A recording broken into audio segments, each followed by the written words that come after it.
around my story. He was a dream, the future, or so I thought. But my love was cursed right from the start. Sounds a bit confusing, right? Let me explain. But first, I should probably introduce myself.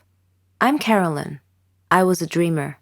I dreamed of a good, warm, stable, successful life. I wanted a good job. And I wanted to travel around the world a bit with Helen. She was my best friend. We virtually shared the same dreams, and hobbies, and interests, and lifestyles. We've been friends since we were kids. People often thought that we were sisters. I did too, in fact. She even got jealous if anyone tried to get close to me. Every day, Helen and I worked a little more towards our dreams. Once, when Helen and I were traveling with some of our friends, we had a problem with the hostess on the plane. A gentleman intervened and cleverly solved our problems. His name was Danny. I liked him. A lot. I thought about him often, but whenever I talked to Helen about him, she told me that he was not as amazing as I seemed to think he was. Coincidentally, I met him again at a party of a mutual friend. We talked together till daylight. I told Helen about our encounter, and she expressed her wishes that my love story would have a happy ending. I similarly told her that I hoped she would find the love of her life someday too. Everything would be okay, we figured. Then, one day, I received a letter in our mailbox. It was in weird handwriting, as if the writer had written it with a trembling hand. I opened it curiously. It said that my love for Danny would become a curse if I didn't give him up and get him out of my life. What nonsense, I thought. Whose idea of a silly joke was this? I immediately called Danny and Helen to tell them about the letter. Danny laughed, but Helen was worried and suggested that I should be careful from now on. That same day, Danny had a horrible car accident, but fortunately he wasn't hurt. A detective investigating the case determined that his car brakes had been tampered with. In another incident, a car almost hit me, but it swerved away at the last minute. When I mentioned this incident to Danny, he tried to calm me down and told me to just forget about it. He gave me a beautiful bracelet as a present and proposed. We got engaged, and I couldn't have been happier. I wanted to show the bracelet to Helen, but somehow I seemed to have lost it. I couldn't find it anywhere. Anyway, when I told Helen about his proposal, she was thrilled for me. I spent days shopping for just the right wedding dress. I was so busy with preparations that I forgot all about the ominous letter. I went to the wedding hall early to make sure that everything was ready and prepared. Helen was helping me, and Danny kept calling me to make sure I was all right. Suddenly, the lights went out. I called out to Helen, worried that she might have tripped and fallen when the lights were out. When the lights came back on, Helen had fainted, and my dress had disappeared. I screamed to the ceiling, "What do you want from me? Leave me alone!" Suddenly, Danny appeared out of nowhere and asked me what had happened. I told him then and there that we must break off our engagement, otherwise the curse the letter mentioned might injure someone or cause someone to die. Then Helen came too and tried to calm me down. She told me to go to the car and that she would get our stuff and follow me. I loved Danny and wanted to marry him, but now I was seriously worried that this curse threat might actually be real. Helen came back carrying a bag and a large suitcase and told Danny not to worry, that she would drive me home and then call him to tell him that we had arrived safely. I was still crying, and Helen was trying to calm me down. When we arrived home, I noticed something strange. Helen was carrying a bag that was partially open, and I glimpsed a piece of clothing stuffed into it. It looked exactly like my dress. I opened the bag and found that it was my dress. I confronted Helen and demanded to know how my missing dress ended up in her bag. I clearly caught her red-handed, and she was unable to answer coherently. I realized at that moment that the source of the so-called curse was Helen. "Helen," I said, "how dare you do this to me? I thought we were like sisters to each other." She replied icily, with a glare that I saw for the first time. She said that she fell in love with Danny just as I did, but he chose me instead of her, and that she hated me for it. She said she won him over and got him to love her instead. Then they both tried to scare me into calling off the wedding so that she and Danny could be together. There are no words to describe how I felt at the time. I replied in a similar tone. I told her that I don't ever want to see her again, or Danny, Neither of them mattered anymore. I never did see Helen or Danny after that day. I'm on a Caribbean island now, sipping on a cocktail. I read in the paper that Danny and Helen had announced their engagement. I'm thinking about what wedding present I should give them as a surprise. This time, you get to know the truth about the haunted piano. I left. I went to work. Then I came home and went to bed. Everything was back to normal, just as I told myself it was. Music started playing again. That's when it hit me. This was not paranormal. It couldn't be. It was a cheap trick. Margaret must have programmed the piano to play itself. It was just a prank. A laugh at my expense. That's why the damn thing was free. I ran downstairs to solve the mystery once and for all. Like clockwork, as soon as my foot touched the bottom step, the piano stopped playing. I walked over to it, confident in my new theory. Upon opening it up and exploring all of it, I was surprised by what I saw. It was just a normal piano.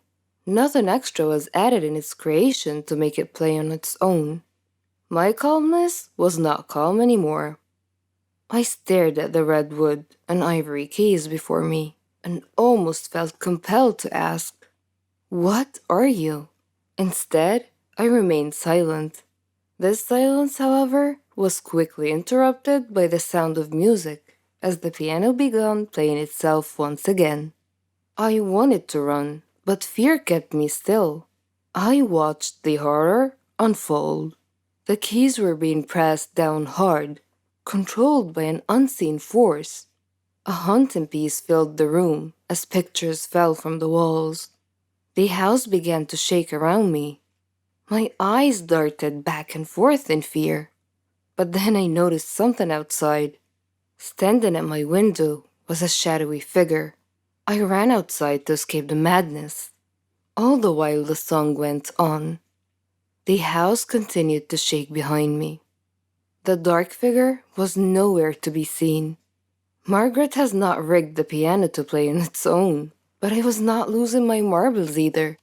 This was something entirely different, something out of this world.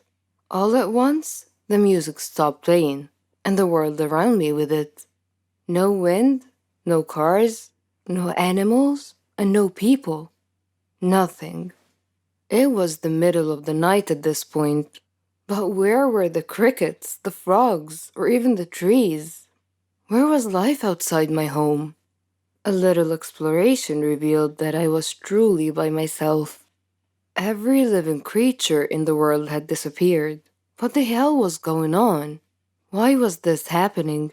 I returned home, hoping for answers, but instead, I saw an unsettling sight. It was so dark, I almost didn't see it. Standing completely still next to the piano was the same silhouette from my window. My body was shaking with fear, but the figure did not react. It was frozen like the rest of the world. The shadow was wearing a dark cloak, one that covered its entire body. At its face was nothing but pure darkness. I studied the figure for a few more moments before a familiar sound filled the room. The piano song played, and in an instant, the world returned to life. I fell to the ground, but managed to escape, crawling out the front door and rushing over to my car. I got in and took off with no specific location in mind, happy to be anywhere that was not my own home. I started weighing my options. Destroying the piano came to mind, but the risk outweighed the reward. It could just as easily backfire, angering whatever spirit was hunting its keys. Seeking help wasn't really an option either. The only person who might believe me was Margaret.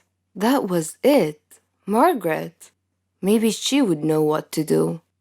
It was late, but I didn't care. I drove over to her place. The dark figure was there, standing at her door. Before I could turn in the opposite direction, it grabbed me by the arm with its bony fingers. Its strength kept me anchored in place, and then it disappeared. I had no choice but to return home. I hesitantly stepped past the piano and walked up to my bedroom, where I locked the door and fell into bed, mentally exhausted. I would not have even a moment of peace, as the song started up again the second my head hit the pillow. But I remained still, sick of the repetition. The banging on my bedroom door that followed, however, succeeded in freaking me out. I jumped out of bed and pushed my dresser to the door, and I hid under my sheet. The banging persisted, but I chose to instead focus on the song, allowing myself to properly listen to it for the first time. Surprisingly enough, it was beautiful. Dark, but beautiful. Its melody soothed me, relaxing me to the point that my eyes grew tired. I fell asleep and I had a dream. The dream world I found myself in was different. It was overwhelmingly vivid and real. Words like surreal and otherworldly just don't cut it. The awareness I had is also difficult to explain. I was completely aware of my surroundings in the sense that I could feel everything about them. I know that doesn't make much sense, but it's the only description I have to offer. The dream was in a forest. It was large, and at its center, a large red tree stood tall. Every fiber of my being knew where I was. This was the blood tree, the precursor to my piano. As I admired the beauty of the blood tree, a person stepped out from behind. He did not speak. He simply pointed at the tree. This is when the piano leaked into my dream. The song played as glowing lines ran up and down the tree's bark. The man put his hand to the wood, motioning for me to do the same, and I did. It was an incredible sensation. My eyes were filled with visions, a glimpse into the blood tree's past. Its bark wasn't always red. Native habitats came up to the tree every year. They would slice their hands open and place them on the tree's trunk. Their blood then dripped to its base, representing the lifelines of their people. It also signified becoming one with nature, feeding the tree life from within. It was the anchor that kept their community together. This is where they gathered and enjoyed life. A place free from worry, a safe place. This was also where the natives buried their dead. After that, one of the elders would play a song, the same song my piano played every night. It was their song of death. When it was all over, a final offering of blood was taken from the fallen and painted on the blood tree, granting their spirits safe passage to the afterlife. When the vision stopped, my new friend released his hand from the bark and pulled out an unusual instrument. He began playing the song of death, but then stopped. He handed it to me and motioned for me to play instead. I wasn't sure what he was up to, but felt no need to deny his wishes. With little practice, I was able to get the hang of the instrument and play the song. As I played, the blood tree began wilting, its bark changing from red to black. My friend was ecstatic. For one reason or another, this is what he wanted. It wasn't until I woke up later in bed that the pieces of the puzzle clicked into place.